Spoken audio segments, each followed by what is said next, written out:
Hello!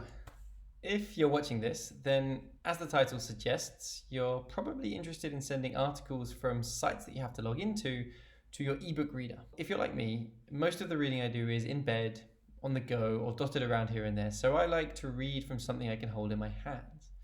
I tend not to have a bank of pre-prepared things I want to read or continue reading, and more often than not, I'm selecting the thing I want to read at the time I want to read it. So basically, I'm usually reading articles as opposed to novels. And most of these are from a digital source rather than a real world book or magazine. And my favorites tend to be the kind you get from paid for content providers, the longer articles. I'm especially in love with the reading experience of my Kindle. I notice I can read for much longer periods of time than on my mobile. So adding all these things together, I want to select my reading content on my mobile phone from a paid for or restricted website, and I want to read that on my Kindle. Since I do this a lot, I want the transfer to be easy peasy lemon squeezy, one click and you're done, not a bunch of steps. Now there are some tools out there, apps like Send to Kindle and Push to Kindle. These apps work by passing web addresses from your mobile browser, where you're already viewing the content you want to convert, over to another app. And behind the scenes, this app accesses the web address you've given it, converts the content it finds there into an ebook-friendly format, and sends it onto your Kindle. The problem is when you try to use this same process for a website you have to be logged into, like a paid-for website, and the app you pass the web address tries to access the content itself, it just finds a login page.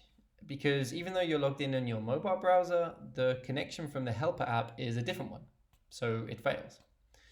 This means you're stuck reading the paid-for or restricted content from your mobile. This is the problem I've managed to find a crafty solution to, so enough waffle, let's see this in action.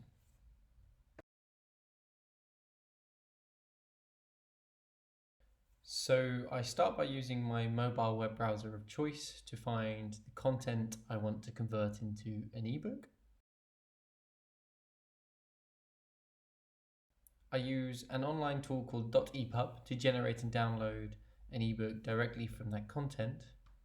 Then a script I've built detects the downloaded ebook and automatically forwards it to my Kindle email address. Within a few moments, so long as it is a Wi-Fi connection, the article has already arrived on my Kindle.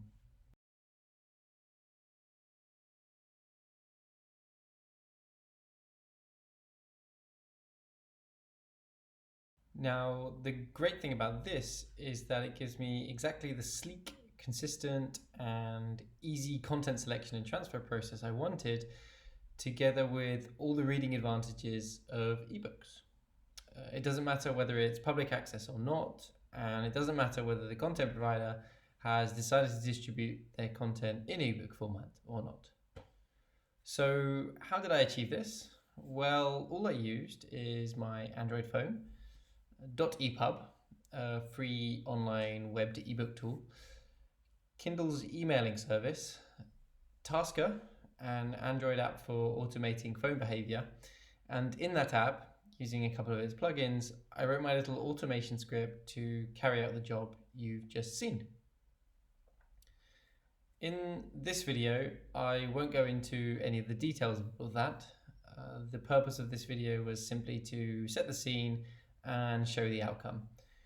That said, I'm putting in the description below links to tutorials where I explain how to get started with these tools yourself, where you'll also find links to the script I wrote, and I invite you to download for free, to import it to your phone and use out of the box or to customize as you please. So I hope this mini project and my supporting content will help you and perhaps even inspire you to use the same tools to solve that tiny, irritating phone usability problem that's been bugging you for years. It's worth noting that should you be so brave, with a bit of learning, some trial and error, a touch of patience, there's a whole world of things that are possible with Tasker, some really crazy stuff people have achieved, and there's a strong online community behind it for support. If you found this video or any of my link content helpful, please do hit the like button, and I'd love to hear in the comments what annoying phone usability problems you're now thinking about trying to solve. So thanks, and see you soon.